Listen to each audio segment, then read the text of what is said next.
menyambung pelajaran kita, yaitu kitab Al-Wasaya karangan Al-Imam Al-Habib Zain bin Ibrahim bin Zain bin Sumaid rahimahumullahu ta'ala wa nafa'ana bi ulumihim wa anwarihim wa asrarihim wa nafahatihim fid darain amin. Bismillahirrahmanirrahim. Hikayatun. Ja'a rajulun ilal imamil Junaidi radhiyallahu anhu. Faqala lahu al-Junaidi min aina ji'ta? Faqala kuntu fil haji. Qala hal hajjata? Qala na'am. Qala hal rahalta an jami'il ma'asi mundu kharajta fil bidayah min baitika wa rahalta an watanika? Faqala kalla. Qala lam tarhal. Thumma qala hina kharajta minal baiti wa aqamta kulla lailatin bimanzilin hal qata'ta fi hadzal maqami maqaman min maqami tariqil haqqi? Faqala kalla. Qala lam taqta' manzilan. Thumma qala hina ma ahramta fil miqati hal tajarradta min sifatil bashariyati kama tajarradta min thiyabika? Faqala la. Qala idzan lam tuhrim. Thumma qala hina waqafta bi arafatin hal la hal waqtu fi kashfil musyahadah? Faqala kalla. Faqala idzan lam taqif bi arafatin. Thumma qala hina dhahabta ilal muzdalifati wa hasala muraduka hal tarakta jami'ar raghabatin nafsaniyah? Faqala kalla. Qala idzan lam tadhhab ilal muzdalifah. Wa qala hina tufta bil ka'bati hal ra'aita siraka fi mahalli tanzihi la ta'ifi hadrati jamalil haqqi? Faqala kalla. Qala idzan lam tatuf. Thumma qala hina sa'aita bainas safa wal marwati hal adrakta maqama safa'i wa darajatil muru'ah? Faqala kalla. Qala innaka lam tas'a ba'du. Wa qala hina ma ji'ta ilal mina hal saqata anka munaka? Faqala kalla. Qala idzan lam tadhhab ila mina ba'du. Thumma qala indama dhahaita fil manhari hal dhahaita bi raghabati nafsika? Faqala kalla. Qala idzan lam tudhi. Wa qala indama ramaital jamarati hal ramaita kullama sahibta minal ma'ani nafsaniyah? Faqala kalla. Qala falam tulkil jamarati ba'du wa lam tahujja fa'ud wa hujja 'ala nahwi hadza hatta tasila ila maqami Ibrahim alaihi salam. Ini jadi agak panjang ceritanya ya. Jadi cerita ini berkaitan dengan pelajaran kita sebelumnya. Kan pelajaran kita sebelumnya tuh masih membahas tentang kelanjutan wasiat beliau Al-Imam Al-Habib Zain, wasiat yang ke-46, yaitu berkaitan tentang masalah ibadah haji.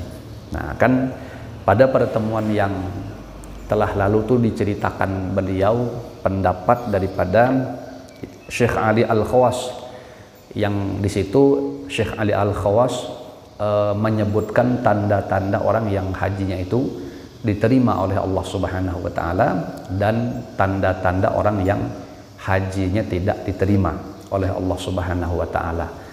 Nah, Al-Imam Al-Habib Zain di dalam kitab ini menutup pembahasan wasiat yang ke-46 tadi itu dengan sebuah cerita. Yang cerita ini panjang tadi, namun lagi-lagi serat dengan makna ya. Ini kayaknya menjadi semacam bahan renungan bagi orang yang sudah berangkat haji maupun yang belum ya, sama nih ya. Nah, jadi cerita ini menjadi bahan renungan sekali lagi. Kita akan cek apa isi cerita tadi itu. Jadi diceritakan suatu ketika Imam Junaid Al-Baghdadi itu mendapat kunjungan dari seseorang yang baru saja pulang menunaikan ibadah haji. Nah, jadi ada orang baru balik haji mengunjungi Imam Junaid. Kemudian meski ritual haji telah ia jalani, orang ini belum menunjukkan perubahan perubahan perilaku apa-apa dalam hidupnya. Jadi kayaknya tuh sebelum berangkat ya begitulah, udah berangkat ya begitulah masih. Nah, akhirnya di saat bertemu sama Imam Junaid bertanya kepada si laki-laki ini. Apa kata beliau? Dari mana Anda? Dijawab sama laki-laki itu, saya baru saja pulang dari ibadah haji ke Baitullah. Orang itu menjawabnya begitu. Jadi kata Imam Junaid, Anda benar-benar telah melaksanakan ibadah haji ya? Tentu hai Imam, saya sudah menunaikan ibadah haji. Nah, apakah Anda sudah janji akan meninggalkan dosa-dosa Anda saat meninggalkan rumah untuk pergi haji? Jadi perjalanan beliau, si laki-laki itu dari awal disisir sama Imam Junaid. Kalau bahasa kita, kau pergi haji itu di saat kau meninggalkan rumah, sudah tidak kau berjanji di situ kau akan meninggalkan dosa-dosa kau semuanya? Ya, ada tidak kau kayak gitu? Berbilang di dalam hati, aku keluar nih, nak berangkat menuju Mekah. Kalau macam kita nih misalnya, ini kan sebentar lagi dah nih, ini bulan Ramadan, Syawal, Dzulqa'dah, Dzulhijjah. Jangan-jangan di Tungkal ada kan yang berangkat. Nah, coba pasang tuh seakan-akan dilatih. Pas keluar rumah, itu kan biasa kita diantar sama keluarga, diantar sama tetangga, ya, sama kawan-kawan, mengiring kita keluar rumah naik kendaraan. Biasanya bahkan ada yang selamatan dulu dah biasanya. Nah, kumpuli orang tuh baca doa selamat. Nah, coba dilatih masang kayak nasihat beliau nih. Adakah sudah berjanji meninggalkan dosa-dosa di saat meninggalkan rumah untuk berangkat haji itu? Jadi pertanyaan itu yang diajukan oleh Imam Junaid kepada si laki-laki tadi. Nah, jadi dijawab sama laki-laki itu, saya tidak tidak ada nih berjanji macam itu, tidak ada tuh bahasanya. Saya tidak ada berjanji kayak gitu wahai Imam. Oh, kata beliau.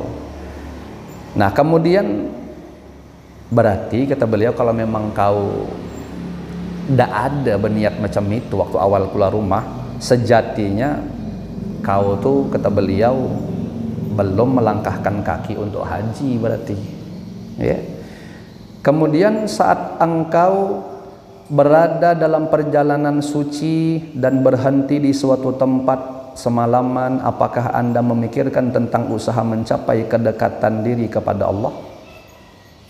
Jadi seakan-akan kan perjalanan haji itu kan tidak ada langsung, masih ada tempat-tempat macam kita di Tungkal, dari sini mungkin lewat mana nih? Ada yang mungkin lewat Jambi, nah kan berhenti dulu tuh di Jambi.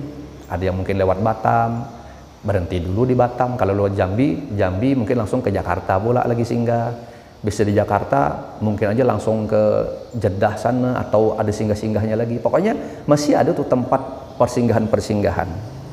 Nah, di saat kan berarti kita semakin mendekat nih menuju Mekah, ya. Singgah-singgah di tempat itu artinya semakin mendekatkan posisi kita ke Mekah. Nah, lalu beliau bertanya, apakah Anda memikirkan tentang usaha mencapai kedekatan dengan Allah? Karena tadi berdekat ke Makkah, ada tak dalam hati itu terketuk juga, aku pengen berusaha macam mana semakin juga berdekat kepada Allah Subhanahu wa Ta'ala. Bahasa berdekat itu kan masih ada peningkatan. Kalau ibadah kita tetap kayak gitu, apa yang berdekat? Ya, ibadahnya masih benaik secara kualitas maupun kuantitasnya. Kalau ibarat kita katakan sholat 5 waktu, mungkin kurang perhatian dalam masalah kekhusyuan. Nah, macam mana sekarang kita harus sholat tuh jadi lebih khusyuk, ibaratnya begitu. Ya, kalau dahulu misalnya di saat sembahyang tuh perhatian masalah waktu agak kurang, ya, artinya mungkin bisa aja waktu sembahyang tuh dilalaikan.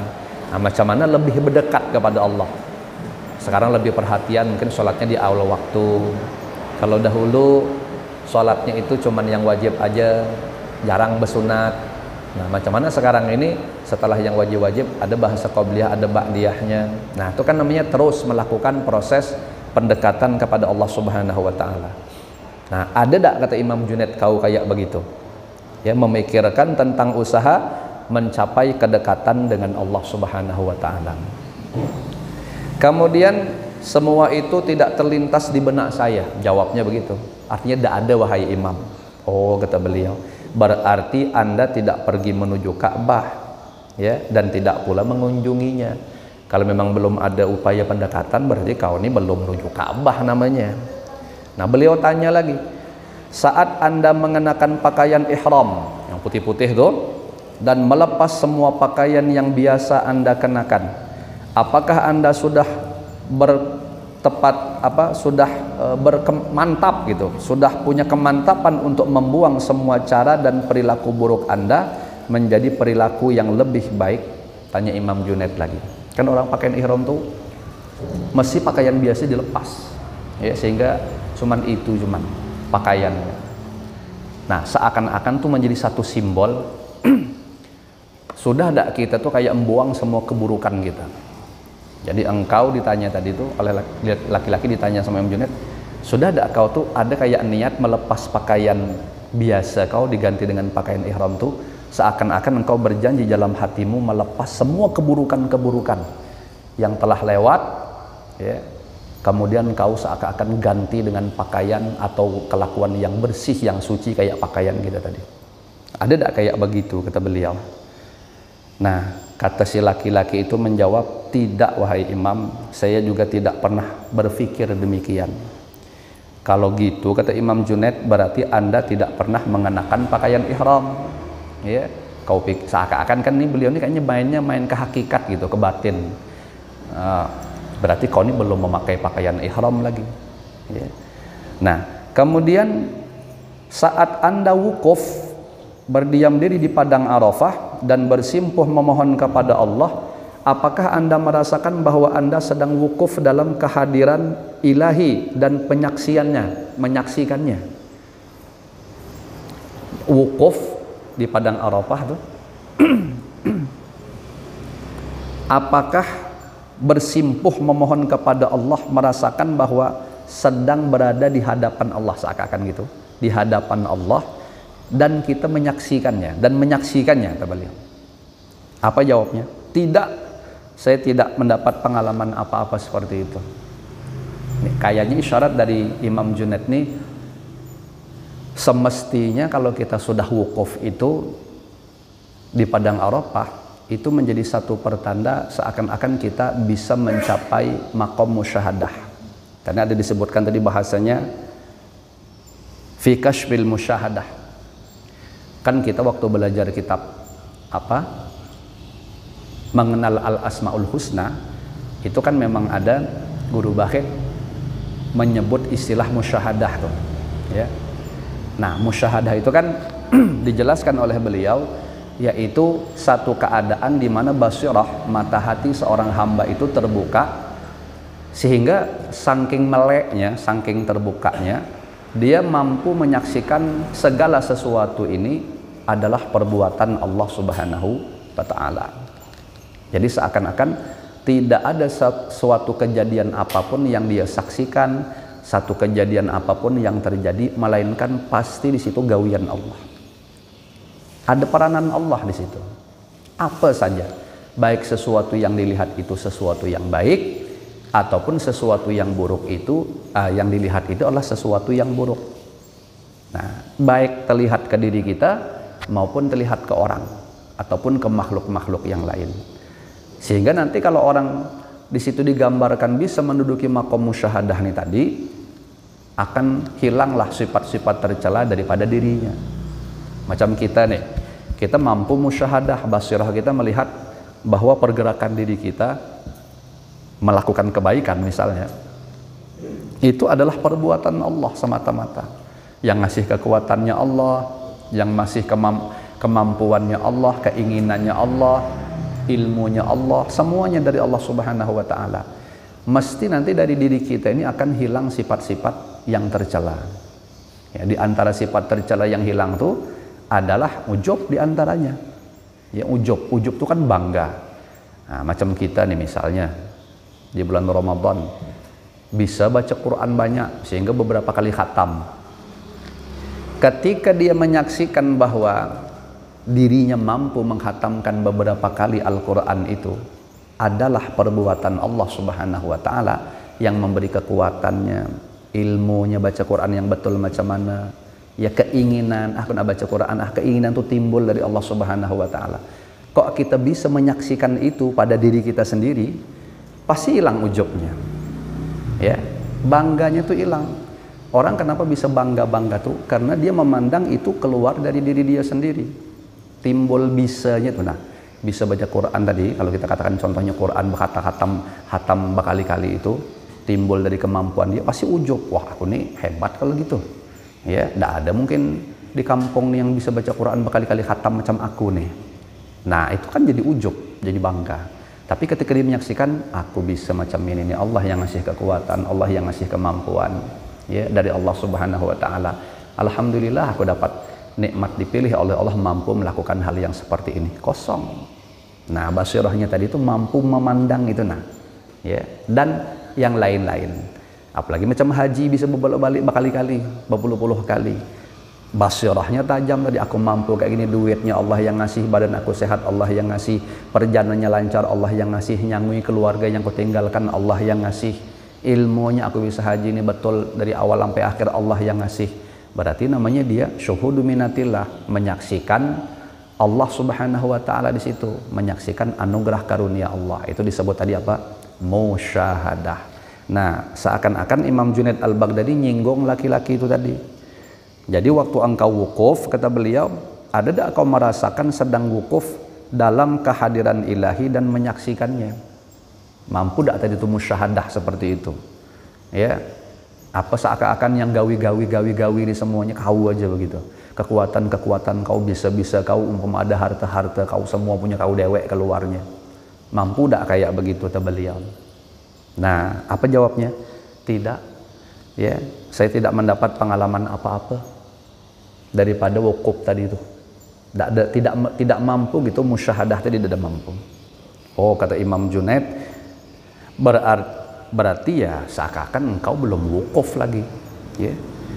Lalu Imam Junaid bertanya lagi, di saat Anda datang ke Muzdalifah, apakah Anda berjanji akan menyerahkan nafsu jasmaniyah? Maksudnya itu kita kan diberi perangkat yang namanya nafsu tuh. Kalau nafsu jasmaniyah ya berarti tubuh kita nih, ya. Nah, tubuh kita ini kan bawaannya ibaratnya nak makan nak nyaman-nyaman, ya. Nak beleha-leha, nak bersantai-santai, ya kan, pakaian nak bagus-bagus, HP mungkin nak mahal, nak bergengsi, kendaraan kayak gitu juga jasmani, ya. Nah, sudah tak kata beliau menyerahkan nafsu jasmaniyah macam itu? Artinya itu ngalahkan kayaknya. Nah, jadi kata si laki-laki itu, wahai imam, saya tak pernah memikirkan itu. Ya, artinya tidak ada upaya untuk melepaskan nafsu jasmani tadi itu. Oh, berarti kata beliau, Anda nih sama sekali tidak mengunjungi Muzdalifah. Kalau gitu kau belum mengunjungi Muzdalifah. Lalu kemudian beliau bertanya lagi, coba ceritakan kepadaku keindahan ilahi apa yang Anda tangkap sekilas saat tawaf mengitari Ka'bah. Kan kalau kita melihat nonton di TV ini, bagi yang belum berangkat macam saya kan cuma bisa lihat di TV aja tuh orang tawaf. Kalau bapak sama ibu mungkin sudah berangkat haji, rasakan dewek orang berkumpul berjuta-juta begitu tawaf di Ka'bah, ya. Nah, apa yang seakan-akan keindahan ilahi yang ditangkap di saat tawaf itu? Jawab laki-laki nani, tidak ada, ya, tidak ada. Sekilas pun saya tidak melihat apa-apa di situ. Sakanya kayak biasa aja, muter-muter 7 kali begitu selesai. Nah, ini isyaratnya apa? Wallahu alam. Men kalau kita bisa merasakan kan betapa kecilnya kita di hadapan Allah Subhanahu wa Ta'ala di saat itu. Ya, betapa kalau niat orang tuh bagus, dia sangat rindu, ingin betul-betul berdekatan posisinya dengan Ka'bahnya, bisa memegangnya, bahkan bisa mencium Hajarul Aswad dan lain sebagainya. Nah, betapa di situ ada kerinduan kepada Allah Subhanahu wa Ta'ala. Nah, cuman mungkin ada yang tidak merasakan kayak gitu seperti laki-laki ini tadi. Makanya dijawab tidak ada, saya tidak melihat apa-apa di situ. Ya. Bahkan ada saya dapat dengar cerita tuh dari orang-orang yang mengalami tapi orang-orang khos sifatnya. Itu memang kadang-kadang di saat tawaf itu bisa memandang kejadian-kejadian aneh yang di luar nalar begitu. Ya. Ada yang kadang-kadang jalan tuh cepat betul. Padahal mungkin kondisinya lagi kondisi uyuh, tapi kok bisa begitu. Kan banyak kejadian-kejadian aneh di Mekah itu kan. Di rumah waktu sebelum berangkat badan uyuh-uyuh, sakit-sakitan, dilihat secara zahir kayak itu macam tidak mampu melakukan ritual ibadah haji. Sekali di sana wagas, ya, seakan-akan kok sehat walafiat gitu, lancar. Awak yang di sini maka sebelum berangkat badan sehat, sekali sampai di sana uyuh. Banyak kan kita menyaksikan model kayak begitu. Nah, itulah termasuk keajaiban sebenarnya, ya, daripada keajaiban Allah Subhanahu wa Ta'ala. Makanya kata orang juga di Mekah itu jangan sembarangan. Kalau ada semacam suudzon, buruk sangka ketika melihat apa-apa, jangan juga belagak, sok-sokan macam hebatnya. Nah, gampang lah aku balik nanti tahu-tahu sesat, ya kan? Nah, banyak kan kejadian model macam itu. Nah, itu satu pemandangan atau satu kejadian yang sebenarnya memberikan semacam isyarat-isyarat ya kepada kita supaya kita harus berhati-hatilah, misalnya begitu. Harus berhati-hati. Jangan berburuk sangka apapun yang kita lihat. Nah, ditanya lagi sama Imam Junaid. Lalu ketika engkau sa'i, berlari-lari kecil di antara Safa dan Marwah, apakah Anda menyadari tentang hikmah, nilai dan tujuan jerih payah Anda itu? Jawabnya tidak, ya.